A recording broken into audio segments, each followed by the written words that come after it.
Hello everybody, today we have a math activity. So what I need you to grab out of your packet is your paper that looks like this. It says, which way is shorter? And there's a dog and a little doggy house. So I want you to grab that paper and bring it back. Today we're gonna be talking about distance, something that's farther or closer to us. If something is closer to us, it means it's right next to us. And if something is farther away, it means it would take us longer to get there. Today, we're gonna be looking at our big math mat, and we're gonna be talking about things that are closer and farther apart on our board. So bring back your math mat and come on over to the table. We're gonna start learning about distances. All right, boys and girls, my math mat looks a little bit different. So before we start working on yours, we're gonna look at my math mat. We have a tree, a mailbox, there's a scooter, and a stop sign. We're gonna look at the mailbox right here. Which of these items, the tree, the stop sign, or the scooter, are farther away? What is the farthest thing from the mailbox? What would take us the longest to get to?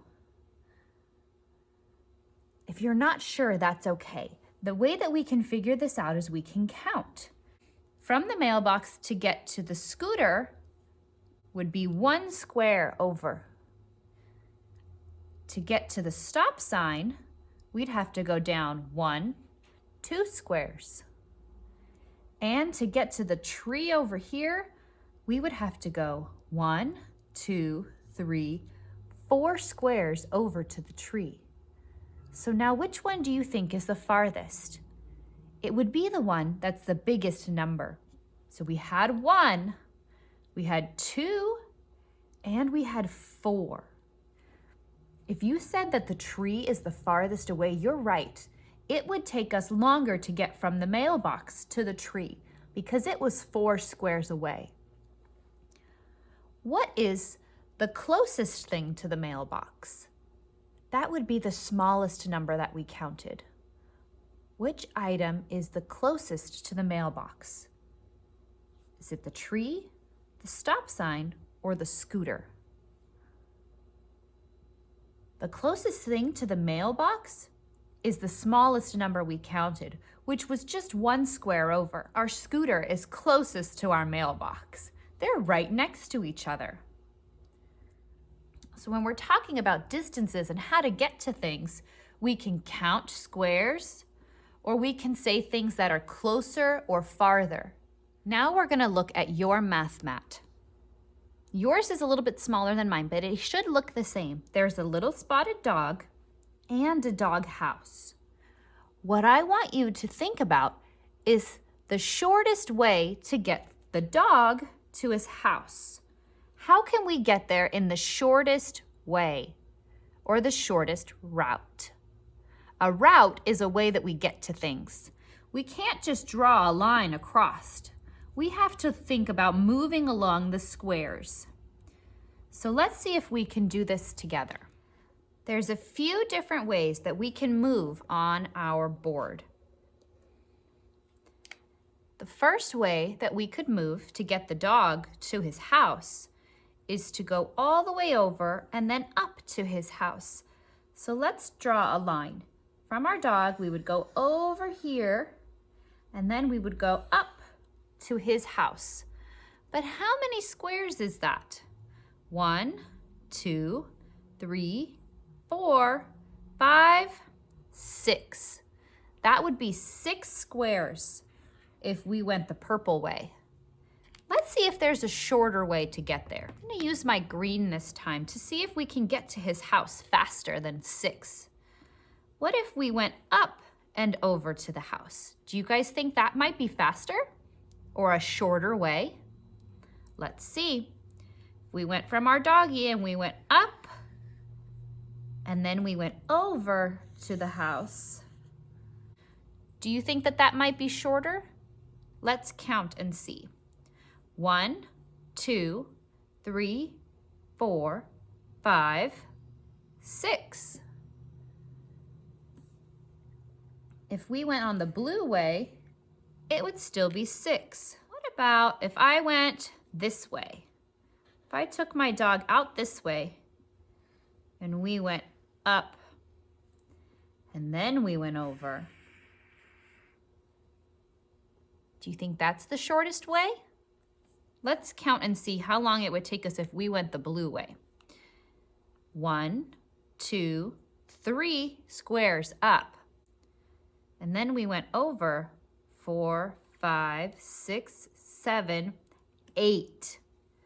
If we went on the blue path, it would take us 8 squares to get there. So which way do you think is the shortest way to get to the house? Did you find a smaller number or a shorter way? I think my shortest way would probably be the purple or the green because they were both 6. They are the same.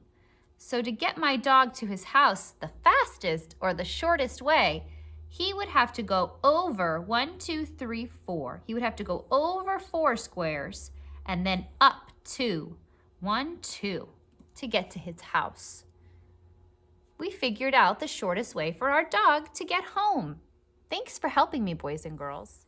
Now that we're done learning about distances on our paper, we're gonna go outside and we're gonna play a game on the ground. What you're gonna need is you're going to need a piece of chalk, some toys, and a brother, sister, mom, or dad to play with you. We're gonna be drawing a big board on the ground that kind of looks like this board with our dog and the house. So we're gonna have to draw some big squares on the ground, but I'll show you how. So let's go outside and let's play our game. So once you're outside, go ahead and grab a piece of chalk and you're gonna make a grid on the ground that is 5 squares wide and 5 squares long. So a 5 by 5 grid that has squares big enough that your child can stand in. So I'm gonna quickly draw one on the ground behind me and then we'll show you how to play the game. So I made my grid on the ground. As you can see, it's not very symmetrical, so that's okay. We're just using it to give your child a visual of how to move between the spaces. Remember, we're focusing on distances, closer or farther from something, and you can also use numbers. So I'm gonna have my child, Leon, grab a couple of toys and we're gonna get started. So we have a fairy house and we have a dinosaur, and I just asked Leon to put his toys in some of the squares. Leon, can you go put this somewhere else on the board? Somewhere else that's not close to the dinosaur. Don't put it close to the dinosaur.